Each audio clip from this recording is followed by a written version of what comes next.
Bonjour et bienvenue sur netprof.fr. Ce cours va nous permettre de remonter aux origines d'une expression de la langue française, à savoir sucrer les fraises. Commençons par une définition. On dit de quelqu'un qu'il sucre les fraises lorsqu'il est victime de mouvements de main involontaires, incontrôlables, qu'ils soient dus à la vieillesse, à l'alcool, mais également à la peur ou à la maladie. Par extension, cette expression a pris le sens général pour désigner la sénilité ou le fait qu'une personne est gâteuse. Le premier emploi de l'expression « sucrer les fraises » est attesté en 1901.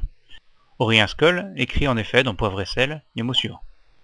50 années d'absinthe lui ont donné un tremblement tel que, lorsqu'il veut se verser à boire, le liquide secoué se répand comme une pluie autour du verre. C'est désagréable d'un côté, a dit le colonel, mais quand je prends la passoire avec du sucre en poudre, on peut voir combien cette infirmité devient précieuse pour sucrer les fraises. Une deuxième source témoigne également du fait que l'expression faisait partie du langage populaire à cette époque.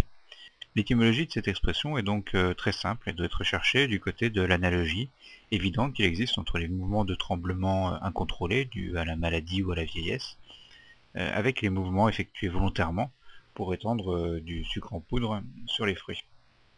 Tout atteste que cette expression provient donc d'une plaisanterie, qui ne serait vraiment pas considérée aujourd'hui comme politiquement correcte, puisqu'il s'agit de se moquer de personnes atteintes de dégénérescence des fonctions motrices, pour désigner leur état. En enquêtant sur cette expression, j'ai souvent rencontré une autre hypothèse concernant son origine. Ainsi, l'expression « sucrer les fraises » s'expliquerait par un élément vestimentaire, cette espèce de collerette qu'on portait autour du cou au XVIe au XVIIe siècle. Ainsi, on explique que les porteurs âgés et atteints de cette dégénérescence motrice auraient répandu, en tremblant de la tête notamment, la poudre qu'ils avaient sur le visage et qui servait à blanchir le teint. Ainsi, cette poudre, qui ressemblerait à du sucre en poudre très fin, un peu comme du sucre glace, serait tombée sur la fraise et par là même l'aurait comme sucrée.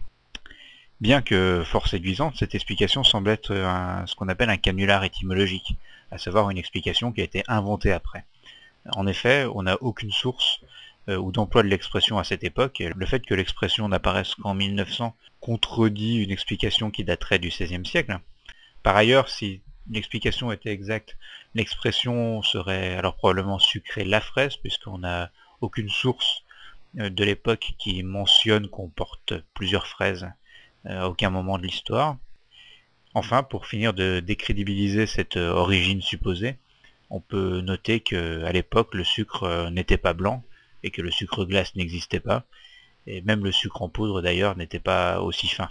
Et donc la poudre que ces personnes auraient été susceptibles d'étendre sur leur collerette, sur leurs fraises, ne ressemblait vraiment pas au sucre de l'époque.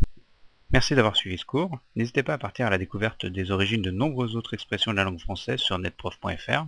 Vous pourrez notamment retrouver les autres cours que j'ai mis en ligne sur le sujet en cliquant sur ce lien avec mon prénom qui va apparaître juste sous la vidéo dès qu'elle sera terminée. Je vous dis donc à tout de suite sur netprof.fr.